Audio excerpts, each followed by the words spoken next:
Well, hello, Rangers fans and everybody else that's joining us here today on this Facebook Live Caravan Chat, the second one of the 2021 season. And this is all presented by the good folks at Comerica Bank. My name is Matt Hicks. I'm one of the radio broadcasters for the Texas Rangers. And again, we're really excited to have you along.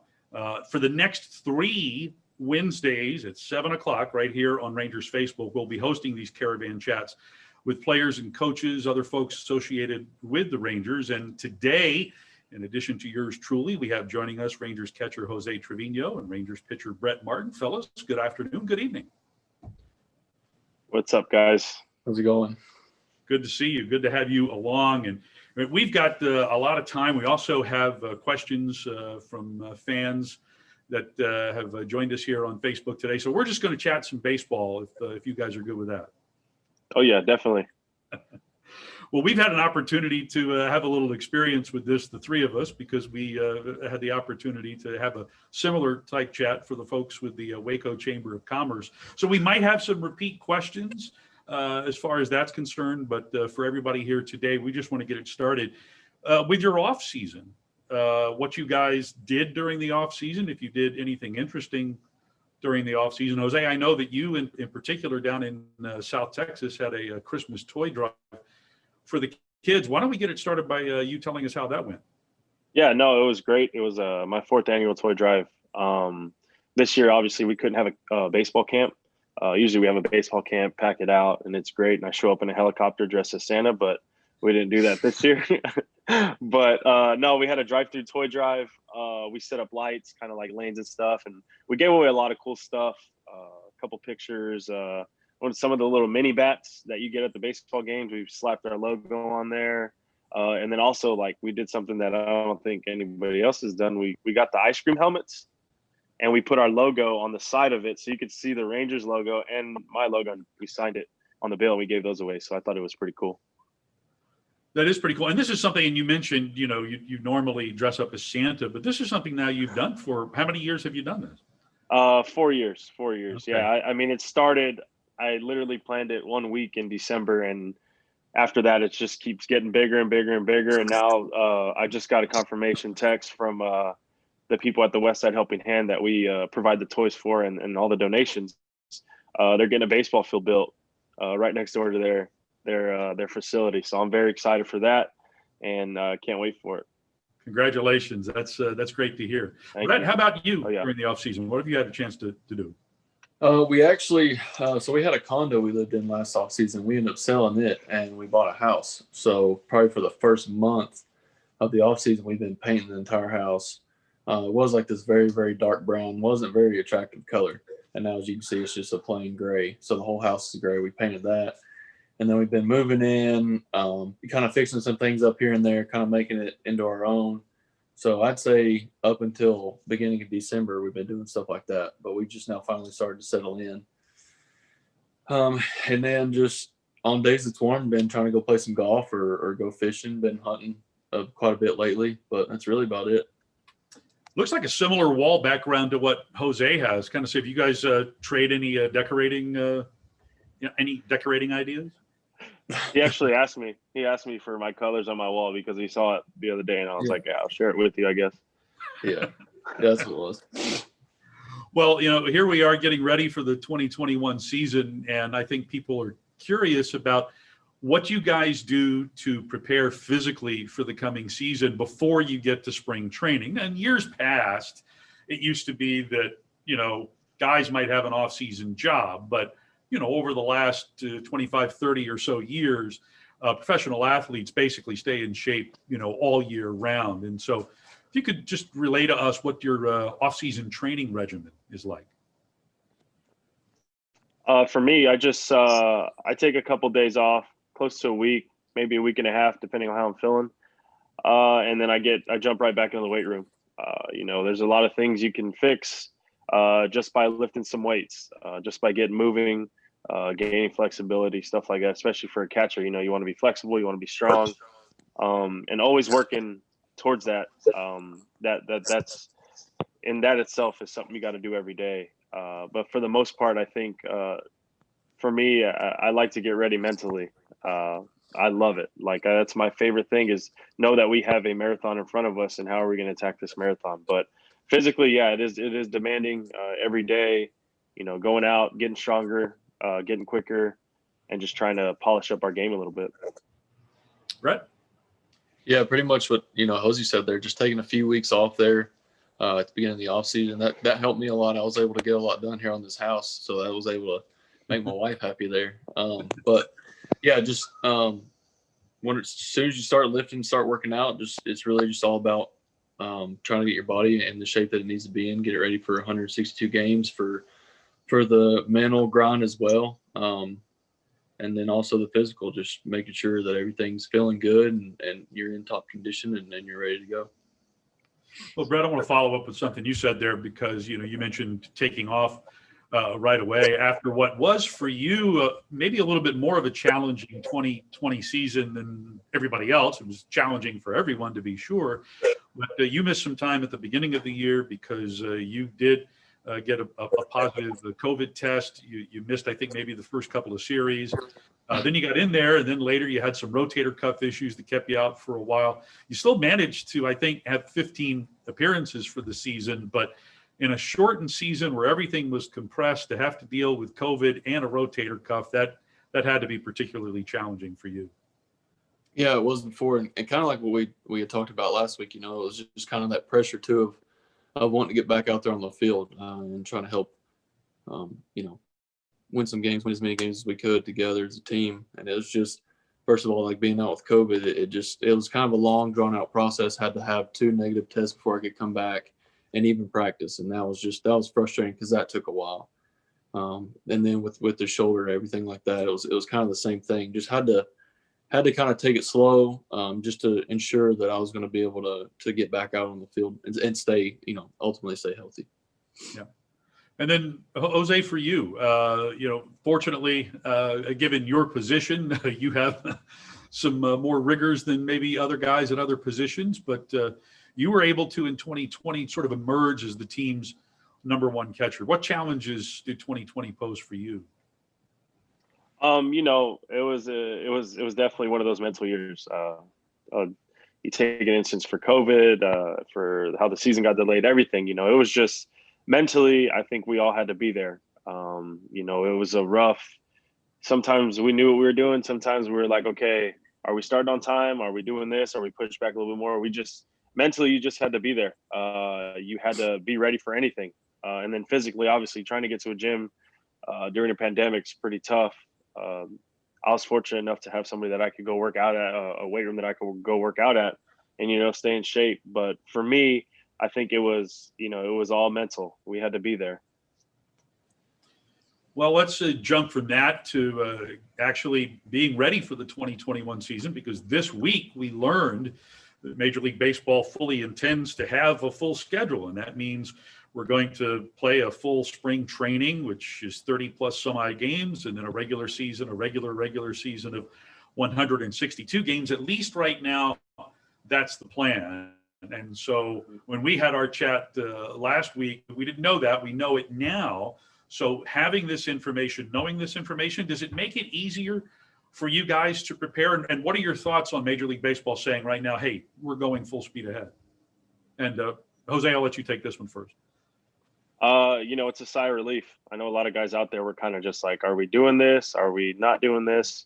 But I think it's a sigh of relief. We had a season, we had 60 games, we did the protocols, we showed that we can do it.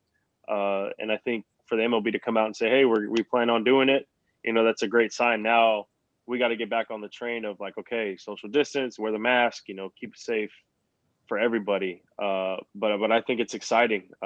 Next, I think they need to bring the fans in, and I think we'll get that place rocking. Brett?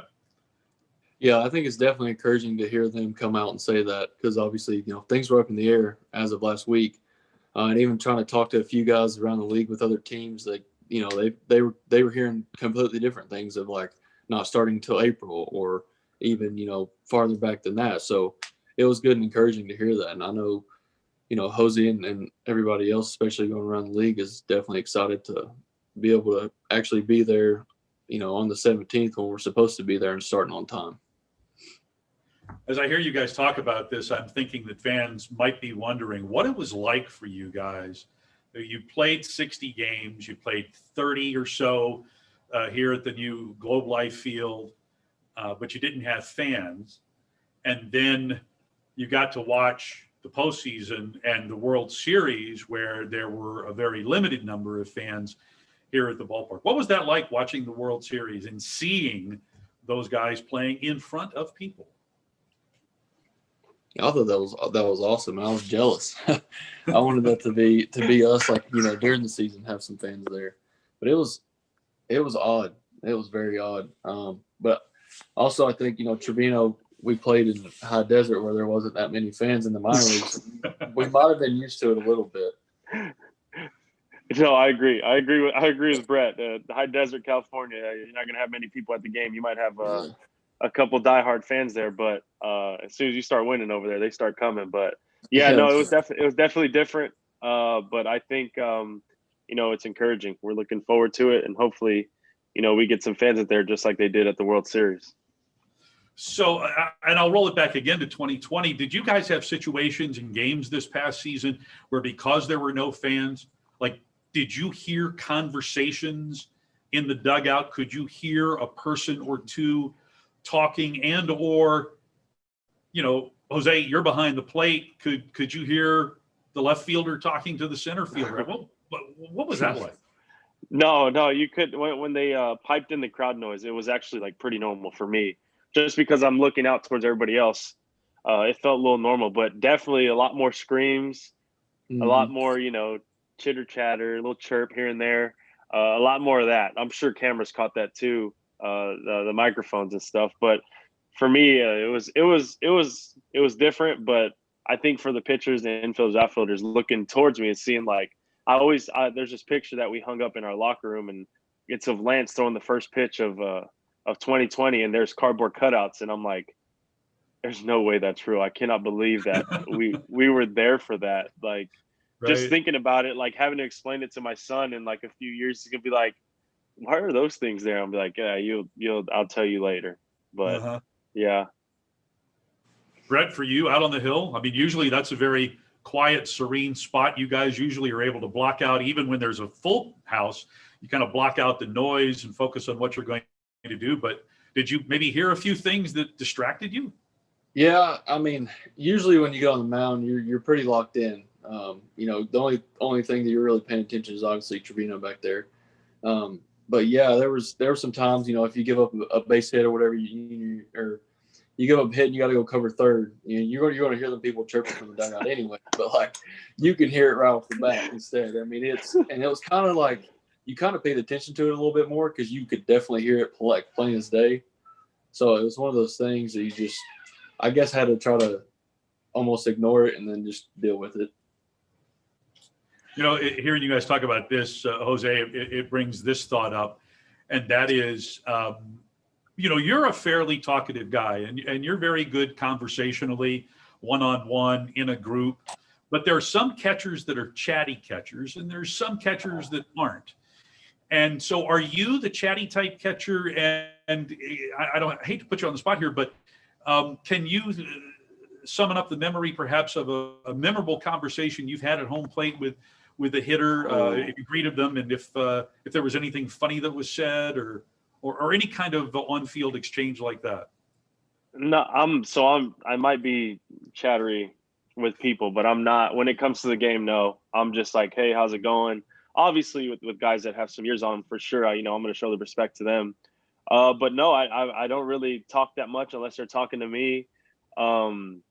Actually, Ty France from the Mariners, when we played against each other for a long time coming up in the minor leagues, and we will have a full conversation like during his whole at bat. Like, we'll be talking like, hey, how's the family? How's everything going? You doing all right? How do you like Seattle? You know, hey, swing, strike one. Oh, that's good, man. Like, man, what do you think about this? Like, it's just going off on a conversation. I'm like, oh, cool, I'm here for it. But yeah, I mean, there's some people that want to talk, and there's some people that just don't want to talk. Like, I've had guys, you know, come in and just I've said, hey, how's it going? And they just kind of look at you like, why are you talking to me? And I'm like, all right, bro, good luck, whatever. but for the most part, everybody's pretty cool, you know. Everybody's, you know, say hello, how's everybody doing? Okay, good. Yeah, okay, back to business. Here we go. But I'm not the chatter type unless, you know, Ty France comes rolling in and he's like, hey, how's it going, man? Family's doing all right, everybody's doing good. Woo, strike one. Okay, good, man. Glad to ground out. I'm like, oh, dude, just had a full conversation with you, dude.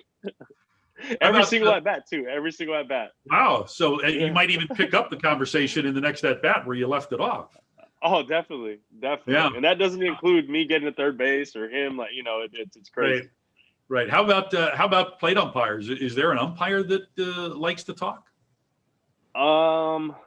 There's a few out there that actually like to talk. I'm not going to give any names because I don't want to get them in trouble. But Gotcha. no, there's a few guys that like to talk, and I think it calms them down a little bit. To be honest, like, you know, just you know them, you know, you've had some, you know, run-ins with them, whether it's good or bad, you know, and sometimes the dugout's getting on them or anybody else is getting on them, but you know, you're ultimately right there in front of them, and I usually turn around just like, hey, I got you. I'll let them know. You know, I'll let them know that pitch was out. I'll let them know that it was down or up or whatever. I got you, you know. But for the most part, there's some umpires that like to talk and other ones that are just straight business. All right, very good. Hey, in this forum of our Facebook Live chats, last week, Dave Raymond had the opportunity to talk with the skipper, Chris Woodward. And one of the questions that was posed for Woody last week was essentially, what would you like to see? What's the number one thing you'd like to see from your hitters and from your pitchers in 2021? And I don't remember exactly what he said, but basically what he said was for the hitters that he would like to see more quality at bats and specifically a better two-strike approach. And for the pitchers, he said that what he would like to see is guys just pounding the strike zone more often. So following up from what Woody said to Dave, Brett, I'll start off with you.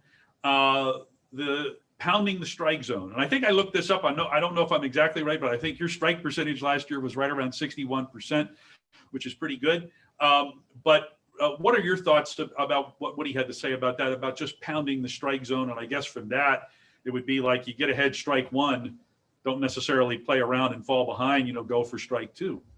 Right. Yeah. That's something that we've like Doug Mathis has sent out group texts, and even Kyle Gibson did a few nights ago. Something that we've all been kind of talking about as a staff throughout the off season, just getting ahead, staying ahead, and then, you know, putting them away, being efficient, going up there and attacking. Because even going back to last year, you know, we might get ahead and kind of mess around a little bit and then let them get back in the count. And then, you know, then once it gets to that point, it's kind of 50-50 really. And then also try to get those strikeouts up. I mean, who doesn't like strikeouts, you know? So those are like the home runs for pitchers, really. Yeah. Well, and your numbers last year were really good. I don't know if people realize this. You had an ERA under 2. I don't remember what your total innings count was, but it was around 14 innings, and you only gave up 8 hits. And I think you had better than a strikeout per inning. So, I mean, you were successful in that regard. And then, Jose, for you, the two-strike approach, when I think about this, I think about, you know, analytics. And in this day and age, hitters are being taught to drive the ball, to not necessarily hit a home run, but do as much damage as you can, high exit velocities when you make contact. But what Woody was saying is that at 2 strikes, it's not necessarily deviating completely from that analytics approach of always driving the ball, but being a tougher out and maybe putting the ball in play the other way and doing a better job of that. What are your thoughts? No, definitely. I agree with Woody. Just being tougher with 2 strikes, you know, that goes a long ways. You get a hitter up there, leadoff hitter gets 2 strikes on quick, foul ball 2 pitches. That's 2+ pitches that the pitcher, you know, is already thrown. And Brett can tell you, you know, you get a guy up there fouling balls off, having a tough at bat, you know, you're just like, man, come on, get out of there, like give up already. And if we can have that mindset of every pitch counts, especially with 2 strikes, just be gritty, just get after it. You know, we're hitting for our teammates. We hit the ball, we're running for our teammates. But just grinding at bats out, you know, and I agree with Woody on that. We can take a 2-strike approach, and like you said, it doesn't necessarily like mean, hey, just make contact with the ball. Like, no, get a pitch you can drive, and do some damage with it. And just be a tough out. I think that goes a long ways.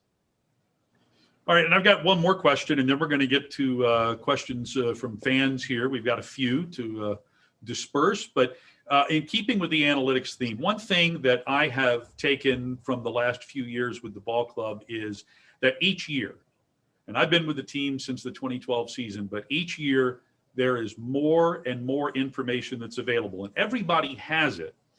And so it's not like you might have some information that another club doesn't, but you've got so much information. And Jose, for you, I realize it's even doubly difficult because you're not only in the hitters meetings, but you're also in the pitchers meetings.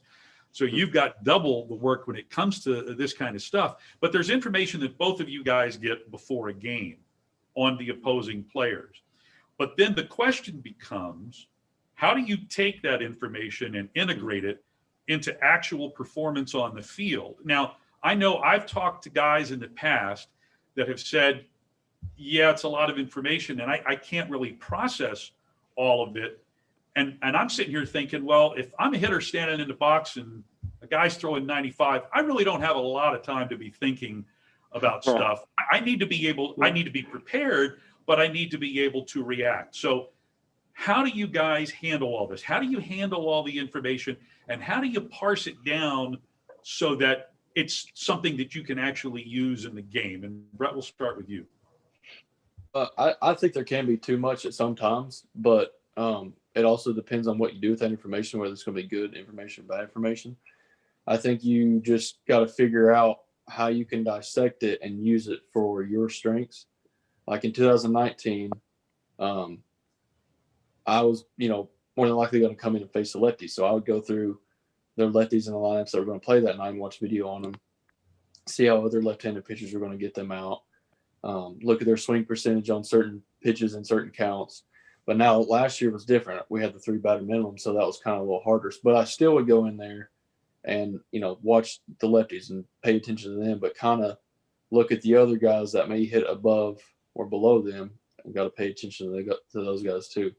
So it's just kind of last year changed a lot. So I just had to switch that up a little bit. But just also looking at the swing percentages and even like in-game adjustments as far as reading swings. And Jose does a good job of that too. He may see something that I don't see, so he might call something different. So it's just there's a lot that goes into it, but I think it just you just have to dissect it and kind of figure out what works for you. Brett, let me follow up there. You brought up the 3-batter minimum. Good, bad? Your thoughts? I'm not really a fan, to be honest. I like to go in there and try to get the lefties out. And sometimes I know this year they would try to pitch hit and try to switch it all up. So I think I end up almost facing just the same amount of righties as I did lefties, or if not more. So. Yep. And Jose, for you, how do you integrate all this information and make it turn into something positive on the field? For me, I don't try to memorize it. I try to learn it. I feel like if you memorize it, you can forget it. If you learn it, you remember it for a while. And for me, when I get, multiple pieces of paper on my chair, whether it's the night before a game or the day of a game, I should already know what I'm expecting. The only thing is that maybe it's little tinkering with some information like, okay, maybe so-and-so swinging at more breaking balls than he is fastballs. Maybe he's hit more fastballs better than he is breaking balls. Where are the pitch locations? Are they hangers? Like he might be hitting breaking balls, but they all might be up, but he's having trouble with the breaking ball down. So, hey, we need to get the ball down here. Maybe, so-and-so has trouble with changeups, but he's hitting 500 on changeups. So for some reason, maybe their changeups with depth rather than run. Like, there's just a bunch of stuff that goes into it. But like what Brett said, you take out the stuff that you don't need and you use the stuff that you like. And then you go from there, because there's a lot of stuff baseball can measure, but they can't measure what's going on in the game. They can't measure a player's heart. They can't measure what's going on through his head at that moment. Because there's sometimes at some point there's going to be a time where, hey, we got to stay away from a slider here, but you set that guy up for a slider, execute it, see what happens. But I agree with Brett, take what you need from it. Basically, I mean, the answers are on the test. You just got to get to it. You got to get to it. It's right there. The answers are right there for you, but you just got to get to it. And that's what we obviously need to get to. And I would think that there are also, you hit on this just a little bit, there are also times that you're behind the plate and you just notice something in the course of an at bat. You notice something about a guy's stance or maybe his swing or where he's standing in the box. And you pick up little things like that. And it's a lot of times those little things that you pick up in game that maybe trump the information that you have pregame. Yeah, no, definitely for sure. It could be a guy's back foot. It could be the way he's holding the bat. There's a lot of stuff you could see by the way he foul balled the last pitch off. You tell how he swung and missed at that pitch. You can double up, see where he's thinking. Like, there's a lot of stuff that goes into it. But once you get into the heat of the moment, that's the flow of the game. That's the flow that you want to be in as a player, as a competitor, as an athlete. You want to be in that flow state where you're like, okay, I'm not thinking, I'm flowing with it. I know that this guy has trouble with this, but if I put this down, I've set him up for it already. Jose, what would you say is your percentage breakdown of prepping as a catcher versus your prepping as a hitter? What would you put that number at? Oh, Hicksy. I would say, honestly, to be totally honest, and Brett, you can agree on this or not, but I'd say honestly around like 75-25 catching. Like I'm 75 I'm all catching, in. 25 hitting. Okay. Yeah, because I'm all in with the pitchers. They give up a run, I give up a run. They lose a game, I lose a game. They give up a hit, it's me. They walk somebody, I walk somebody. They strike out somebody, hey, great job, good pitch, let's keep rolling. Gotcha. And then for me, I just I get up offensively. I get the information like what Brett said. I get the information that I like. I go with it and I execute. I try to execute to the best of my abilities. But for sure, I'd honestly say 80-20. Like it's definitely in that area. But Gotcha. You can ask anybody. I care about what I do behind the plate more than I do at the dish. All right, here we go with the good questions coming from our fans. And we're going to take our first question from @SpencerGilliam4. And this is for both of you guys. What does it feel like to play for a professional team? You got to remember that, when it comes to Major League Baseball players, and I don't know where you guys fit, but I think the number is still less than 20,000 people in the history of Major League Baseball have actually played Major League Baseball. So that means you could put everybody that's ever played Major League Baseball in Globe Life Field and still have more than half the seats remaining. It's really something when you think about what you guys have accomplished. And then the follow-up to that is, when were you drafted and signed, and did it feel like a dream? So whichever one of you wants to take that first, go ahead. Brett, go ahead. Yeah, no, it's definitely still feels like a dream. I mean, to be 25 years old and to go out and play a game that I've played my entire life and still be able to feel like a kid and have fun. It's a crazy feeling. And it's fun. Baseball is still fun. It's just on a lot bigger stage. And you're playing, MVPs and Cy Youngs, like all of these guys. It's cool. It's awesome. And I'm very blessed and very lucky to be able to do this. And I was drafted in 2014. And yeah, it felt like a dream then, and it still feels like a dream now. Yeah. Y'all see, I let Brett go first here because he was the higher draft pick in that year. No, but it's definitely a dream come true. I mean, a kid from South Texas that makes it to the major leagues. I mean, you're not going to find that many. And for me, like Brett said, you're playing against, Cy Youngs, rookies of the year, MVPs, and Hall of Famers. We're playing against Hall of Famers. And to be at the same level as them, it's incredible. But you bet that once I lace them up, we're lacing them up together, and I'm eye to eye with you right there in that moment. All right, Brett, I'm going to follow up on this. What was it like the first time you faced Mike Trout, or have you faced Mike Trout? I probably should have looked this up before asking you this question. I don't think I faced him until last year, actually. Okay. But that was one of those things. I think I faced Pujols before I faced Trout.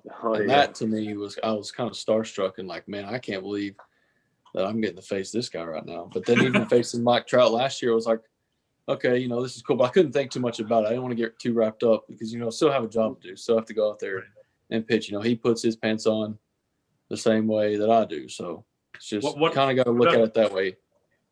What about that first meeting with Pujols? What was the result? What happened? I'm pretty sure it was a slider. Sink slider over the top. Slider ground out. third base?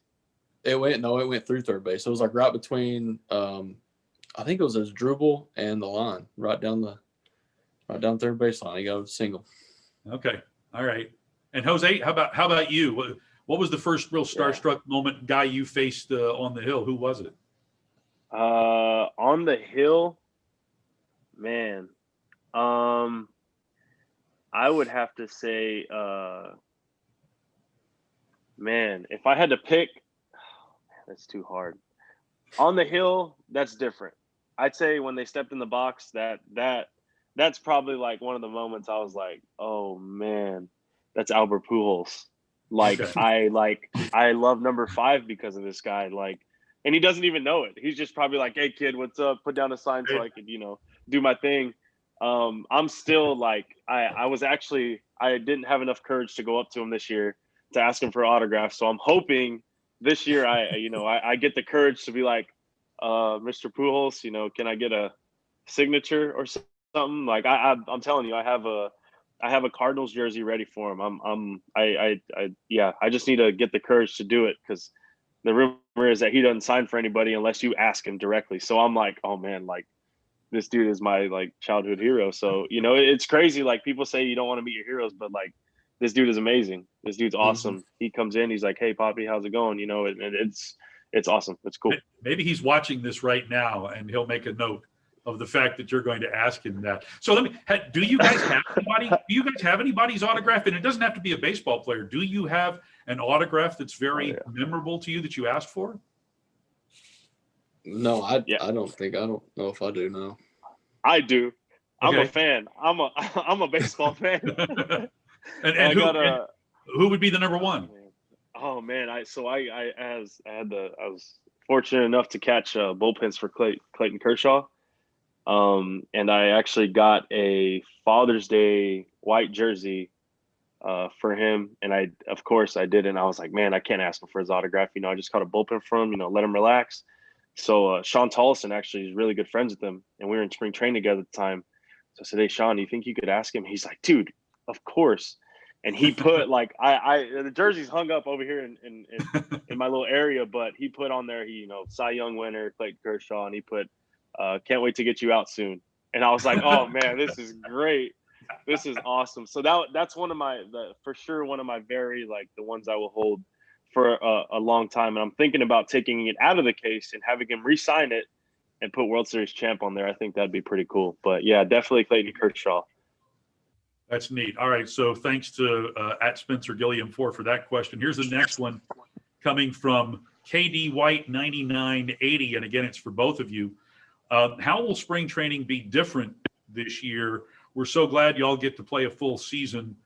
Go Rangers. Will spring training be different, I guess, based on the fact that we had such a short season last year, though we're planning for a full season this year? Brett? I think it's like far as the baseball aspect of it goes, I think it'll be the same. But I haven't heard anything about fans. So I think that that might look different. What have you heard? I'm hearing that they're like selling them in groups.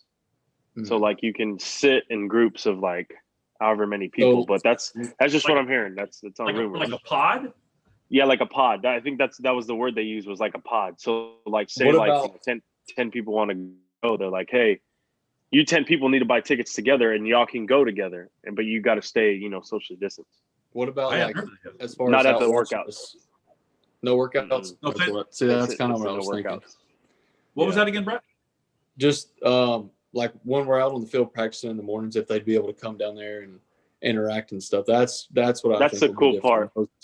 Yeah, that is the cool part. That's the cool part. That's a really cool part. I remember being one of those kids, like being a fan like that. Like we would have tournaments in Arizona in the spring, and our coach would purposely, schedule games later in the night because we would go watch spring training, be running around trying to get everybody's autograph and stuff. But that's probably one of the coolest things in spring. That's the other thing. If people have never been out to spring training, and again, I don't know officially what it's going to be like, whether or not you can even do that. Go to the backfields when guys are working out, or of course at 1:00 you might have a game going on in the stadium, but you might have a couple of games going on the backfields as well. But when I had the opportunity to go out to the backfields, you stand around and you never know who you're going to bump into. And I mean, you bump into some Hall of Fame people. I mean, guys that are actually in the Hall of Fame who are just there kind of taking it in. You know, there's all kinds of guys that live out in the Phoenix area, and the same is true throughout the state of Florida. And you just never know who you're going to bump into anytime you go out to the backfield. Yeah, definitely. Yeah. Definitely. All right, here's the next question, and this one's coming from at Not Bump Wills. The Rangers just signed Drew Butera. And so, Jose, this is for you. How will you guys be splitting catching duties, and what are your expectations regarding working with him? This is something that just came out yesterday, that the Rangers did sign Butera, I think, to a minor league deal with an invitation to big league spring training. One of the things that Woody said last week in this same forum is that there's competition at every position. But a guy like Drew Butera, I mean, he's been around for a long time. I think he's 37 years of age. What do you know? So I've heard nothing but good things about Drew. I'm very excited to work with him. Very excited to pick his brain. You know, he's been through it all, man. He's caught no hitters, World Series. He's been there. And I'm just very excited to get to work with him. I haven't personally reached out to him. You know, we haven't had a conversation yet. But definitely, I can't wait to meet him. Can't wait to pick his brain, though, for sure. You going to get his autograph? I don't know. We'll see. All right. This next question is for you, Brett, and it comes from at Trout Fan 33. Brett, what was your favorite thing about Kinston? And for those who might not know, that's Kinston, North Carolina. That is where the Rangers have their Carolina League affiliate, the Down East Wood Ducks. The question goes probably the pitching. And he says he's a good friend of mine. Good luck this season. So what was your favorite thing about Kinston, North Carolina? It was, a smaller town, so it kind of reminded me a lot of being here at home. I had a very small town feel, family feel to it, so I did like that a lot. And also, I fished a lot, so there would be me and another player, and then our manager and our pitching coach. They love to fish too, and we ended up getting one of the guys from the nature center to take us out on the river, and we would catch a bunch of catfish. We'd catch 20, 30, maybe even 40 pounds sometimes, and then we would take it to the clubhouse the next day and fry them up for the whole team, and everybody loved it. It was awesome. I mean, if we were at home for 7 games, we were probably out there 5 nights after the game, fishing till 3 in the morning. I mean, it was a lot of fun. Back in my time in the Carolina League, I can remember those kinds of stories and seeing guys with fishing poles coming back to the hotel maybe at midnight or whatnot. What river was it? Is it the Nueces River? The Neuse River, I believe. The Neuse River. Nueces is the county where Jose is from, Corpus Christi, Texas. Now, you mentioned your small town, Brett. Your small town. You live in Morristown, Tennessee, which is in the northeast part of the state. Can you tell fans maybe a little bit about Morristown if they don't know about Morristown? Oh man, there's not much going on, but that's okay. That's kind of how we like it around here. People just nice. No. They want to know what it's about. Tell them about the lake there. Can we go fishing on the lake? What's it called? The one you Cherokee swam Lake. across. Yeah, Cherokee Lake. The one we're you not swam doing across. this again. We're not doing this again. All right, we've got more questions for the off season. Let me say, Brett, we've got more questions here. This next question is coming from at Lucky Guy 2017, and it's for you, Jose. Do you receive any advice from Pudge? And if so, what is it? And how much, if you have gotten that advice, has helped you improve your game? Yeah, man, I haven't talked to Pudge in a little bit. He's out there hitting hole-in-ones and stuff, man. I gotta get in contact with him. No, definitely. Throughout the years when Pudge comes to spring training, you get a ton of advice, especially a Hall of Famer like that. You take every word that he says. You take it, you save it, you write it down forever. But yeah, I should probably hit up Pudge here pretty soon. Hopefully he's out in Arizona. Maybe he could teach me some things about my golf game too. I tell you what about Pudge. A quick Pudge story from just a couple of years ago. Prior to a game, I go out to the batting cage, and Pudge is there behind the batting cage. And he stretches by taking his left leg, and he puts it up on one of the bars on the batting cage, and the leg is much higher than his waist. and he's in a perfect stretch. His leg is straight. He's grabbing his toes, and I'm looking at him and I'm hurting because it looks like if I were to do that, I would snap something. I would break something. Pudge is doing it like it's no big deal. He's how many years past his playing days and certainly past his prime, and he's still in tip-top shape. That's nuts. Yeah, that's crazy. That's crazy. I know he gets up in the mornings and works out and stuff. I know he does that. He's real big into that, like waking up early in the morning. So it's a nice life lesson. All right, here's the final question that we have from our fans, and it's for both of you, and it comes from at George Rachel 5. What's the vibe like so far this year with the expectations for a full season? I know we hit on that a little bit earlier, but in talking to other guys on the team, what's the vibe like knowing that you're preparing for a full season?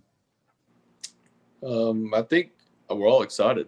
We played 60 games last year going through all this stuff, following the protocol, so I don't see why we wouldn't be able to make it through 162. Just like we did last year, everybody held each other accountable.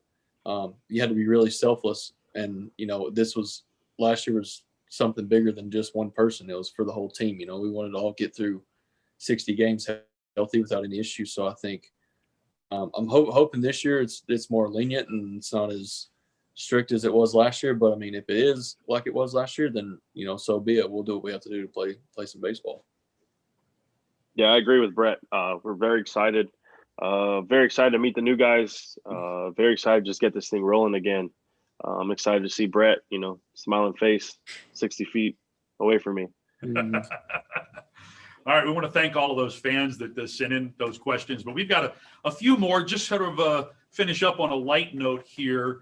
And I'm taking a page from my colleague, Jared Sandler, who from time to time during spring training does question and answer session with you guys, and he calls it Just Hanging with Jared. And so you guys may have done this with him already, but I'm just going to throw out some things, just some questions that are not necessarily baseball related, and we'll find out a little bit about you guys. What's your favorite sandwich? Brett, you first.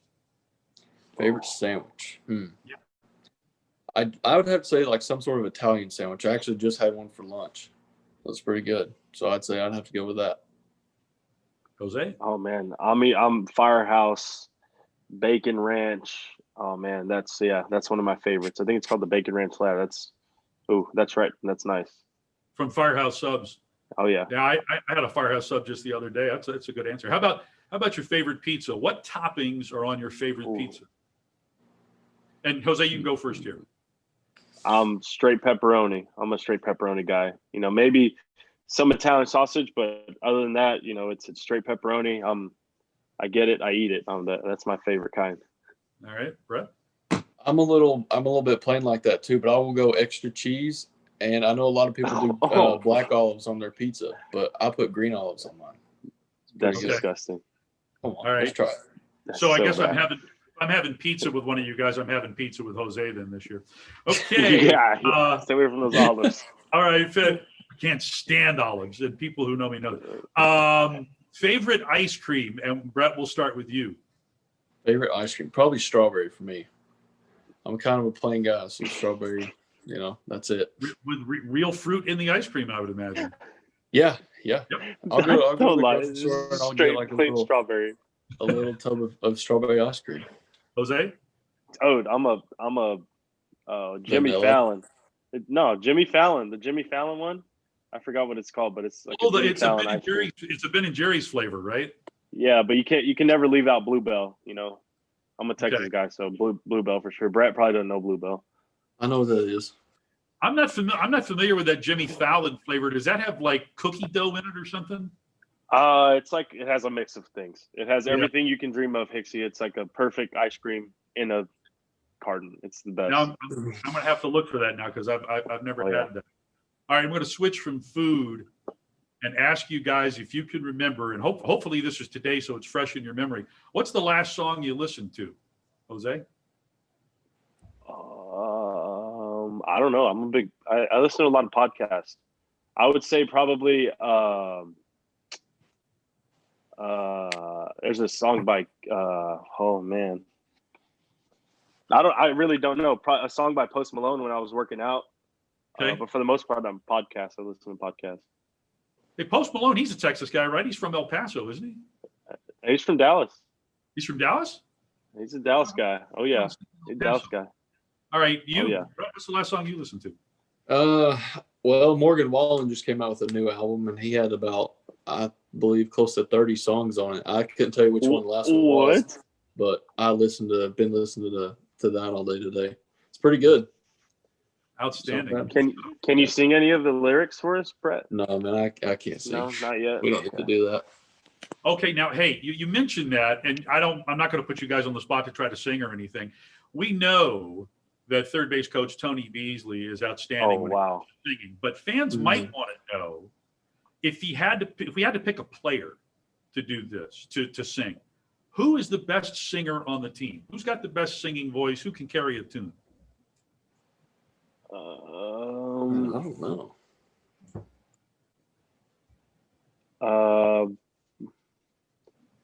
I would say probably Joey Gallo. Really?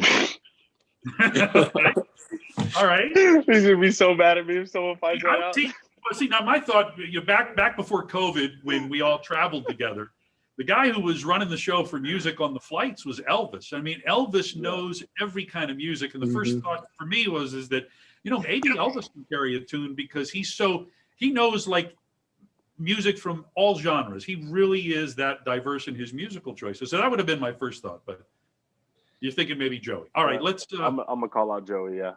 Okay. All right. We'll leave it there. Just two more of these questions, and let me ask you real quick: if you guys weren't playing baseball, what sport would you be playing? In other words, what sport are you the best at outside of baseball, Brett? Man, I used to play basketball, but I wasn't even that good. I can't shoot anywhere outside of the free throw line. I don't know if I'm athletic enough for basketball either. I'm terrible at golf. What about fishing, dude? I'm not that good at fishing either. I mean, I go out there most of the time and I don't catch a thing. But I mean, I know that's a sport, so I'll just go with that. I mean, why not? I'll be in last place every time, but that's all right. Jose? I'm probably gonna play hockey. Okay. I would love to do it. I think if you gave me a couple months, maybe a year or so, to kind of get in the swing of things, I think I'd be all right at it. What position would you be on the ice? I don't know. I don't think I could be a goalie. That's a lot. I'd like to score. I'd like to score a goal. I'd want to score a goal. That's what I'd want to do. Yeah. So I'd probably be like a center. I was going to say defenseman because I think you could throw some body checks. But if you want to score occasionally and body check, then you're probably a left winger. Yeah, I would say somewhere either center, left wing. But if you need me on defense, I'm not afraid to hip check anybody. Very good. All right, one last question.